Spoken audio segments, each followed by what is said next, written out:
Maayong buntag sa tanan, another day, another sharing na punta with Kuya Nico. Before we begin, join me in a short prayer. In the name of the Father, and of the Son, and of the Holy Spirit. Amen. Hail Mary, full of grace, the Lord is with you. Blessed are you among women, and blessed is the fruit of thy womb, Jesus.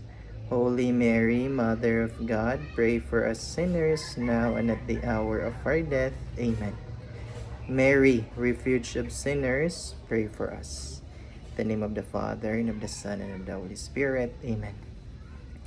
Thank you everyone, and thank you Lord for another day nga nami karon.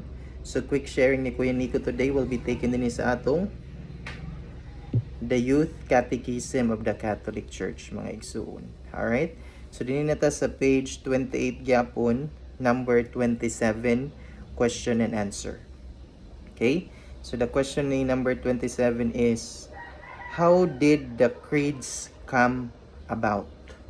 How did the creeds come about? As we all know, nga gitakel na to last time, creeds are brief, short, formulas of faith that make it possible for all believers, tanan nga gatuo sa atong Ginoong Hesukristo, to make a common profession.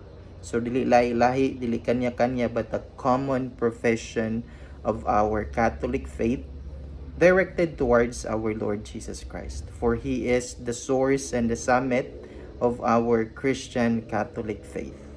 Okay? So ang answer din ni nga, the creeds go back to none other else, to our Lord Jesus Christ. So the very source and summit of our common profession of our Catholic faith to our Lord Jesus Christ started none other than to our Lord Jesus Christ Himself, who commanded His disciples to baptize, the power of baptism, right? As we all know that the sacrament of baptism is the entrance. It's like the doorway to our Catholic faith and our Catholic life and belief, mga igsoon, right? So in doing so, they were to require of the people seeking baptism.